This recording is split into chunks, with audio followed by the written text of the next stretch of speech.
Welkom terug by die groot ontbyt. Ons selfs vanmôre met Frikkie van Logrenberg, die hoofuitvoerende beampte van IFSA.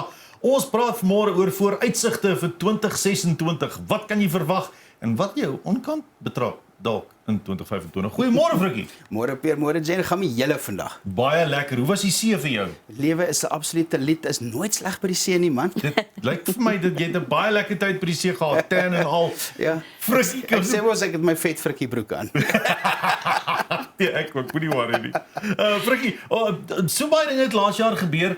Ons het nou al klaar daaroor gepraat. Meeste van hulle, daar's hier en daar goed wat gebeur het hier aan die einde van die jaar wat ons effens kan 'n mens noem as hy onkant betrap het, dinge wat 'n mens nie gebeur het nie. Ek bedoel, wanneer gaan 'n mens nou 'n leier van 'n land totaal ontsetel? Jy weet net voor Kersfees. Die wêreld het dit nie verwag nie.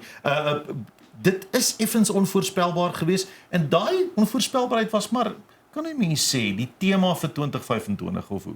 Korrek. So Peer, as jy nou mooi gaan kyk, daar was nou 'n paar dinge wat Trump ons nou mee nie geskok het nie. Ons het verwag daar's 'n paar dinge wat besig om te gebeur, maar mense het nie verwag dat dit nou in so 'n situasie is nie. En Venezuela, een van die dinge, Groenland, daar's 'n sprake met Iran heidaglik. Dan is dit nou weer 'n situasie waar hulle van hierdie instansies wat hulle nou hulle self nou heeltemal onttrek het van die VN en van die nuwe wat VN is. So daar's klomp dinge wat nou 'n bietjie verander het en uit 'n markoogpunt uit sal mense nou dink dat daar nou 'n verskriklike reaksie gaan wees. Ja. Maar daar's so korttermyn negatiewe sprong en dan dryf daai mark weer die dak in.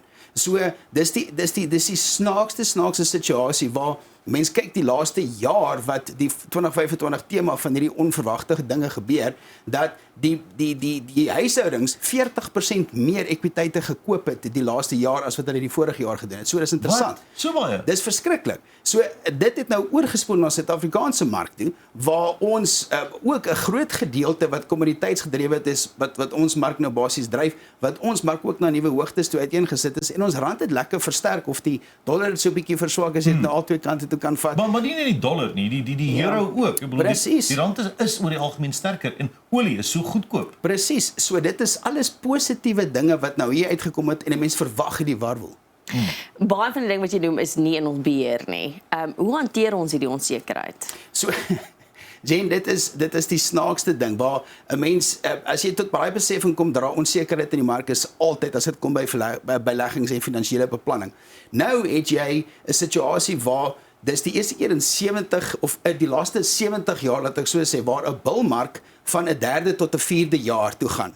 Nou in die 70 jaar 50% van die kere het die bullmark opgegaan na die 4 jaar toe en 50% negatief. So ons het 'n 50-50 kans om te sien wat in 26 gebeur. So dis baie onsekerheid. So wat het ons in ons beheer? Jy kan jou kundigheid kies. Jy kan kies met wie werk jy.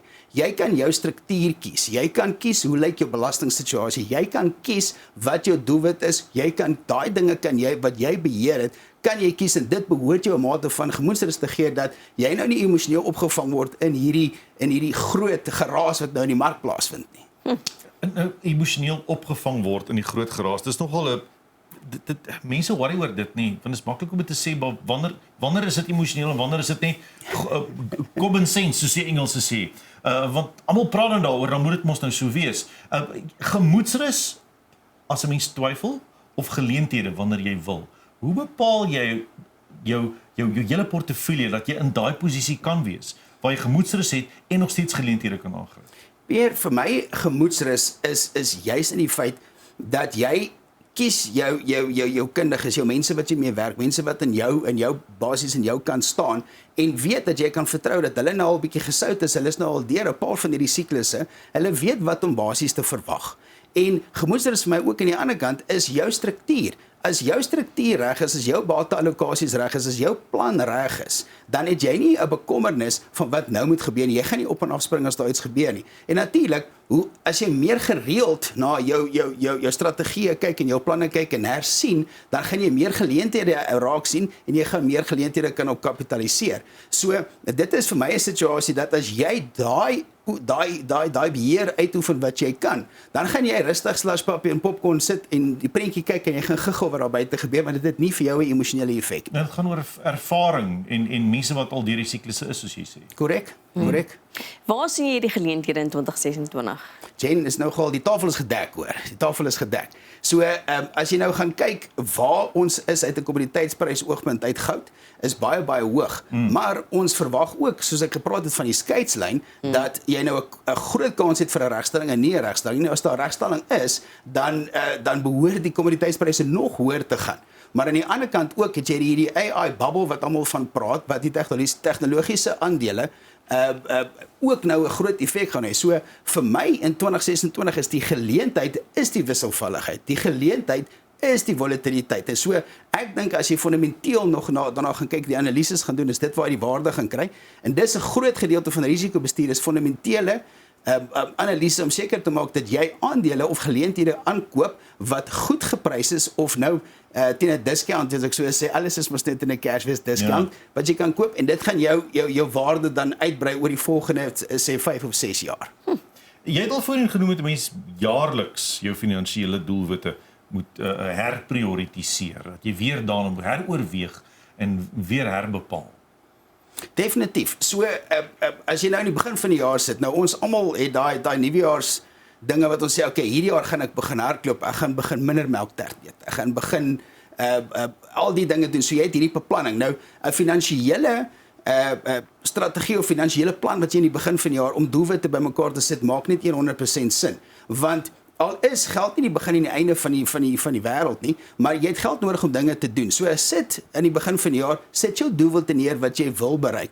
As jy uitgawes wat jy moet aangaan, sit dit in jou doelwit of sit dit in jou beplanning en dat jy weet waar jy uiteen kan sit. So ons is op hierdie aarde geplaas om te woeker, om dinge te doen, om 'n verskil te maak in mense se lewens. En weer eens die finansiële gedeelte is nie die begin en die einde nie, maar jy het geld nodig om dinge te kan doen. So vat daai rentmeesterskap en vat beheer oor jou persoonlike posisie en maak seker jy kom by jou doelwitte uit. Wat is die impak as ons dit nie doen nie? As ons nie ons finansiële beplanning opdateer of hersien nie?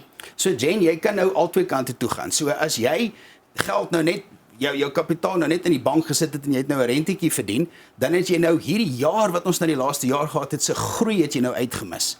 So jy kan nou 'n 7% groeikoers gekry het teenoor 'n baie gebalanseerde gematigde risiko kon jy amper 'n 13%. Sjoe, so groot verskil. So groot verskil wat jy na belasting, so jy kon nou 'n laer groeikoers gekry het, 'n hoër belastingkoers betaal het want jy het nou nie jou belasting reg posisioneer nie. Jy het inkomste betaal in plaas van kapitale wins.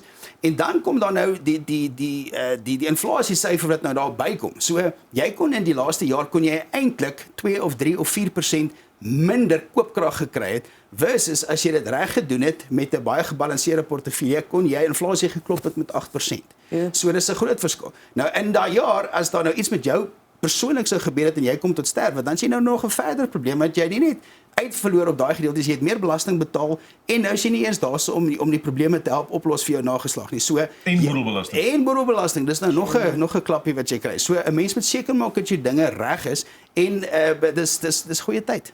Sjoe, dit klink baie gecompliseerd, Frikkie. Om iets te hersien, jou finansiële beplanning, sodat dit nie so gecompliseerd is nie. Hoe lank vat dit? Want mense sit altyd en dink, ek het nie nou tyd om weke lank hiermee te werk.